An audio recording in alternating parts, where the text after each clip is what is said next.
Assalamualaikum warahmatullahi wabarakatuh. Innal hamdalillah nahmaduhu wa nasta'inu wa nastaghfiruh wa na'udzu billahi min shururi anfusina wa min sayyiati a'malina may yahdihillahu fala mudhillalah wa may yudlil fala hadiyalah. Asyhadu an la ilaha illallah wa asyhadu anna Muhammadan abduhu wa rasuluh. Amma ba'du, qala Allahu ta'ala fil Qur'anil Karim. A'udzu billahi minasyaitonir rajim. Bismillahirrahmanirrahim.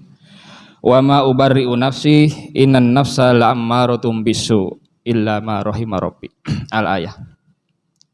Jamaah salat Isya dan salat tarawih yang dirahmati oleh Allah. Alhamdulillah, marilah kita selalu memanjatkan puja dan syukur kita ke hadirat Allah Subhanahu wa taala atas limpahan nikmat yang diberikan oleh Allah kepada kita. Baik yang berupa nikmat jasmaniah maupun kenikmatan rohaniyah.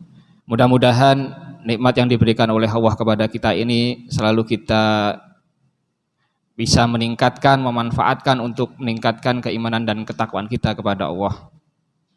Alhamdulillah, pada malam hari ini kita sudah memasuki hari kedua di bulan suci Ramadan. Harapan kita berdoa kepada Allah, mudah-mudahan Ramadan yang sudah kita jalani di 2 hari ini, mudah-mudahan ibadah yang kita jalankan, puasa di bulan Ramadan dan ibadah-ibadah lain pada siang hari, pada malam hari, mudah-mudahan diterima oleh Allah Subhanahu wa taala. Dan mudah-mudahan nanti kita masih diberikan kesempatan oleh Allah untuk menjalani ibadah puasa ini sampai akhir Ramadan 1442 Hijriah. Jamaah salat Isya dan salat tarawih yang dirahmati oleh Allah, pada kesempatan yang berbahagia ini saya akan menguraikan terkait dengan di bulan Ramadan ini adalah kiat kita, termasuk salah satunya adalah bagaimana kita melakukan tazkiyatun nafs, membersihkan jiwa. Jamaah yang dirahmati oleh Allah, kalau kita membaca dalam beberapa ayat-ayat Al-Quran, ada yang menjelaskan terkait dengan syahwat, dan juga ada yang sebagian menguraikan terkait dengan hawa nafsu. Pertanyaan kita adalah, apakah antara syahwat dan hawa nafsu ini sesuatu yang sama atau berbeda? Maka kalau kita membaca kitab dari Imam Al-Munawwir, Ad-Dunya wad-Din, itu menjelaskan bahwa ada perbedaan antara syahwat dan hawa nafsu. Jadi kalau hawa nafsu itu adalah sesuatu yang sikap yang berlebihan dalam urusan agama, itu yang dinamakan hawa nafsu. Tapi kalau sikap yang berlebihan dalam urusan dunia, itu dikatakan sebagai syahwat. Tadi dalam awal saya bacakan firman Allah dalam surat Yusuf ayat 53, Allah menyatakan, wa ma ubarri'u nafsi innan nafsa la'ammaru bisu illa ma rahima rabbi. Dan aku tidak menyatakan diriku bebas dari kesalahan, karena sesungguhnya nafsu itu amaratum bisu, adalah mengarah kepada kejahatan, illa ma rahima rabbi, kecuali yang diberi rahmat oleh Allah. Ayat ini adalah terkait dengan kisah Nabi Yusuf alaihissalam. Dan masih banyak ayat-ayat Al-Quran yang menjelaskan terkait dengan hawa nafsu, yang dimana hawa nafsu ini adalah yang berkaitan dengan berlebihan-lebihan dalam urusan agama, yang berselisih terkait dengan urusan agama. Kalau Nabi Yusuf pada saat itu digoda oleh Zulaikha, adalah menggelincirkan Nabi Yusuf agar melanggar aturan-aturan Allah, yaitu berbuat perzinaan. Maka ada beberapa ayat-ayat Al-Quran, ada sekitar 19 di beberapa surat ayat yang menjelaskan terkait dengan hawa nafsu ini. Salah satunya adalah surat Yusuf ayat 53, kemudian juga ada ayat dalam surat An-Nazi'at Allah menyatakan wa amma man khafa maqama rabbih wa nahan nafsa 'anil hawa fa innal jannata hiyal ma'wa. Dan adapun orang-orang yang takut kepada kebesaran Rabb-nya dan menahan diri dari keinginan hawa nafsunya, maka sungguh surgalah tempat tinggalnya. Maka beberapa ayat-ayat Al-Qur'an yang membicarakan terkait hawa nafsu ini banyak yang menyatakan bahwa hawa nafsu itu mengarah kepada kejelekan. Tetapi ada beberapa ayat juga yang menjelaskan bahwa ada beberapa hawa nafsu yang mengarah kepada kebaikan. Dan nafsu keinginan manusia yang tersirat dalam akal pikirannya yang baik itu ada nafsu mutmainnah, nafsu raudiyah, kamaliyah, kemudian mardiyah. Adapun yang mengarah kepada kejelekan hawa nafsu ini ada yang namanya amarah, lawamah, kemudian marhamah. Amarah itu adalah banyak berbuat maksiat dengan hati dan dengan pikiran. Artinya orang berbuat maksiat tapi dia bangga apa yang dia lakukan. Orang melanggar aturan-aturan Allah, berzina justru dia bangga dengan perzinaan. Orang melakukan perbuatan melanggar aturan-aturan Allah, tidak berpuasa, justru dia bangga apa yang dia lakukan. Jamaah yang dirahmati oleh Allah, maka sebagian ulama menyatakan bahwa kita sebagai manusia diciptakan oleh Allah mempunyai dua unsur. Ada unsur yang namanya pikiran, kemudian juga kita diberikan hati dan syahwat.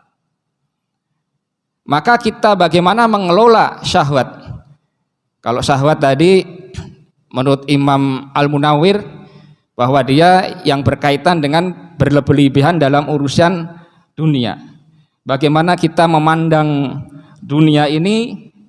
Allah berfirman dalam surat Al-Imran bahwa zuyyina linnas hubbus syahawat minan nisa wal banin wal qanatiril muqantarati minadz zahabi wal fizzati wal khalil musawwamati wal an'am wal khas dzalika mataul hayatid dunya wallahu indahu husnul ma'ab.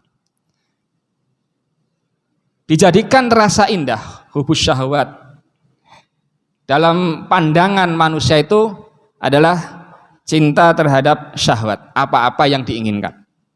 Apa itu?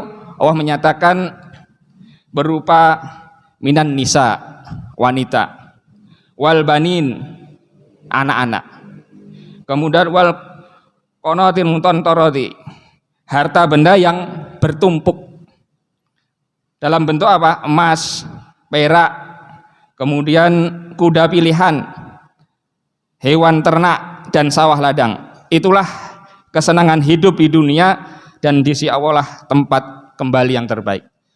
Jamaah sholat Jumat yang dirahmati oleh Allah, orang yang senang kepada syahwat, kecintaan mereka terhadap syahwat digambarkan oleh Allah Subhanahu wa taala ini pada wanita, kesukaan pada anak-anak, pada harta yang berlimpah, emas, perak, kuda pilihan. Itu alat transportasi yang zaman dulu, sekarang mungkin alat transportasi yang lain.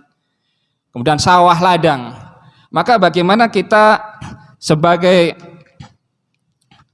seorang yang beriman kepada Allah, kita jangan sampai Allah menyatakan dalam firman-Nya, jangan sampai kita menuhankan terhadap ilah, terhadap nafsu yang sahabat tersebut. Allah menyatakan afara'aita man ittakhadha ilahahu hawahu wa adahu ala ilmin wa khatama ala sam'ihi wa qalbihi wa ja'ala bashirihi ghishawatan faman yahdihi min ba'dillah afala tadakkarun.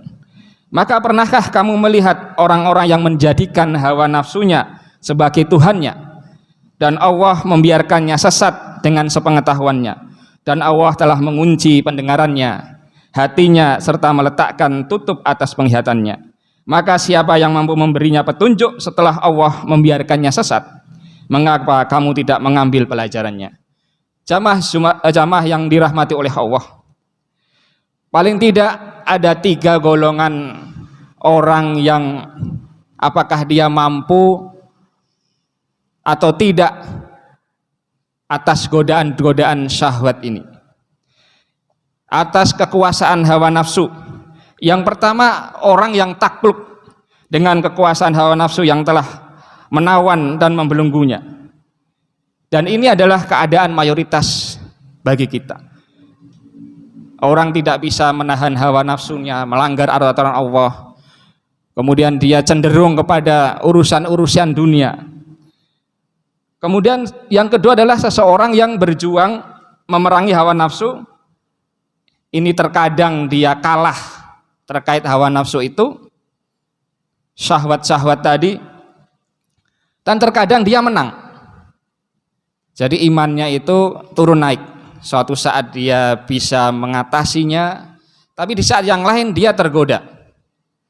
Maka kepada orang yang ini kita harus selalu beristighfar kepada Allah. Kita harus selalu minta ampun kepada Allah, minta perlindungan kepada atas godaan-godaan setan yang bisa menjerumuskan kita. Kemudian yang ketiga adalah orang yang berhasil menundukkan hawa nafsunya. Maka bagaimana cara kita berjihad melawan hawa nafsu ini? Yang pertama adalah kita harus membiasakan diri untuk selalu beramal soleh. Jangan ditunda-tunda untuk beramal soleh. Pada saat sudah mulai masuk waktu sholat, kita dalam melaksanakan ibadah di bulan Ramadan ini, insya Allah kita akan melaksanakannya dengan ikhlas, dengan sungguh-sungguh. Kita menjaga waktu sholat, jangan ditunda-tunda, segera kita lakukan. Pada saat ada pekerjaan yang banyak yang kita lakukan, saat itulah ada godaan pekerjaan yang begitu menumpuk. Apakah kita akan lebih memilih urusan-urusan dunia, atau kita tinggalkan sementara urusan-urusan dunia itu untuk kita melaksanakan ibadah kepada Allah? Maka pertama kita biasakan, jangan ditunda-tunda kalau kita beramal. Kemudian kita mensucikan jiwa dari penyakit-penyakit hawa nafsu. Penyakit-penyakit yang menyebabkan kotornya jiwa kita ini. Sombong, sum'ah, iri, dengki dan sebagainya, kita jauhkan. Kemudian yang ketiga adalah kita mengisi waktu dengan kebaikan. Karena apabila jasmani tidak disibukkan dengan kebaikan dan amal soleh, niscaya kita akan disibukkan dengan keburukan-keburukan. Maka Ramadan ini telah menimpa kita bagaimana menjadi orang-orang yang soleh, bagaimana kita melaksanakan puasa dengan ikhlas. Kita biasakan di bulan-bulan Ramadan ini dalam kehidupan yang soleh. Maka seharusnya kita mampu memanage jiwa kita, memanage nafsu-nafsu kita. Di bulan Ramadan sesuatu yang halal pun kita mampu mencegahnya pada saat siang hari. Itu kita akan mampu kecenderungan kepada hal-hal itu kita rem. Maka setelah Ramadan ini menjadi sesuatu yang sangat menentukan. Apakah di saat Ramadan ini kehidupan kita yang soleh ini bisa kita terapkan seusai setelah di bulan Ramadan. Maka hendaklah kita mampu melaksanakan ibadah-ibadah dengan baik. Kebiasaan-kebiasaan kita di bulan Ramadan ini yang mampu mencegah hawa nafsu kita, syahwat-syahwat kita terhadap dunia ini bisa kita kendalikan. Oleh karena itu, selepas Ramadan nanti, mudah-mudahan kebiasaan-kebiasaan kita di bulan Ramadan ini bisa kita terapkan di bulan-bulan yang 11, yang tentunya di bulan-bulan yang ke depan tantangannya akan semakin berat. Mudah-mudahan kita mampu melaksanakan ibadah puasa dengan baik, dan nanti setelah ini kita bisa membersihkan hati kita, membersihkan jiwa kita, sehingga mewarnai kehidupan kita, keimanan kita, sehingga Allah mengharapkan dengan ibadah puasa ini adalah la'allakum tattaqun, agar kita menjadi orang-orang yang bertakwa. Demikian yang sedikit ini, mudah-mudahan bermanfaat. Terima kasih atas perhatiannya. Wassalamualaikum warahmatullahi wabarakatuh.